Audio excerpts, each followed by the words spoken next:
ఇప్పుడు no cost cough syrup తో 60 రూపాయల విలువ గల ఇన్హేలర్ పూర్తిగా ఉచితం. దెబ్బకి దగ్గు జలుబు మాయం. Jubilee Hills bypoll war హీటెక్కింది.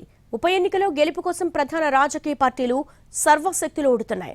ప్రచార పర్వంలో నువ్వా నేనా అంటూ కాంగ్రెస్ బీఆర్ఎస్ దూసుకెళ్తున్నాయి. ఇంతకీ జూబ్లీహిల్స్ ఉప ఎన్నికలో పార్టీల సమీకరణాలేంటి? ఎంఐఎం నేరుగా ప్రచారంలో ఉంటుందా? ఉప ఎన్నిక ప్రచారంలోకి సీఎం రేవంత్ దిగబోతున్నారా?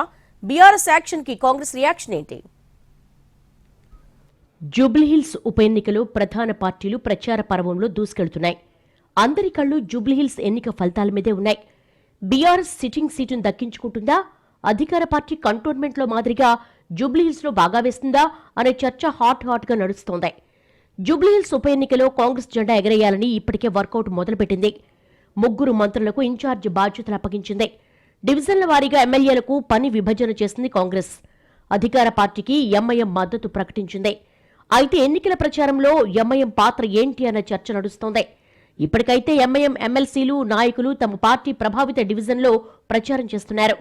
ఎర్రగడ్డ, బోరబండ, రెహమత్ నగర్ లాంటి డివిజన్లో ఎంఐఎం ప్రభావం ఎక్కువ. ఈ ప్రాంతాల్లో నేతలు ఇప్పటికే ప్రచారాన్ని మొదలుపెట్టారు.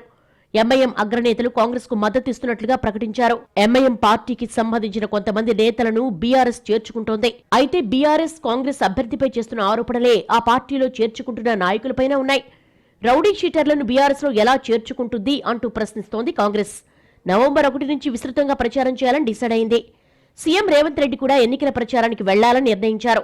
డివిజన్ల వారీగా సమావేశాలు ఏర్పాటు చేయడం, నాయకులను అప్రమత్తం చేయడం లాంటి కార్యాచరణను సిద్ధం చేసింది. సీఎం రేవంత్ రెడ్డి డివిజన్ స్థాయిలో సభలు, సమావేశాలతో పాటు రోడ్ షోను కూడా నిర్వహించే ఆలోచనలో ఉన్నట్టుగా తెలుస్తోంది. కాంగ్రెస్ కు ప్రస్తుతం అధికారంలో ఉండడం కొంత కలిసొచ్చే అంశం. ఎంఐఎం మద్దతు కూడా ప్రకటించింది. కాబట్టి మైనార్టీ ఓటు బ్యాంకు కాంగ్రెస్ అండగా నిలబడే అవకాశం ఉంది. చాలా రోజులుగా ఫామ్ హౌస్ లో ఉన్న మాజీ ముఖ్యమంత్రి కేసీఆర్ ఇటీవల జూబ్లీహిల్స్ ఉప ఎన్నిక నాయకులతో సమావేశాన్ని నిర్వహించారు. కాంగ్రెస్ అభ్యర్థి రౌడీ షీటర్ అంటూ కామెంట్లు బీఆర్ఎస్ పార్టీకి ఏ మేరకు ఓట్లు రాలుస్తాయోనే చర్చ జరుగుతోంది. కాంగ్రెస్ ఇప్పటికే కౌంటర్ ఇస్తోంది. బీఆర్ఎస్ చేస్తున్న కామెంట్లు ఆ పార్టీ ఓటమిని ముందుగానే ఒప్పుకుంటున్నాయంటూ సెటైర్లేస్తున్నారు. బీఆర్ఎస్ కూడా ఇతర పార్టీలకు సంబంధించిన నేతలను చేర్చుకుంటోంది.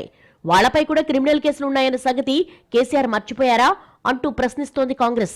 ఇలా 2 ప్రధాన పార్టీలు ఎవరి వ్యూహాన్ని వాళ్లు అమలు చేసే పనిలో ఉన్నారు.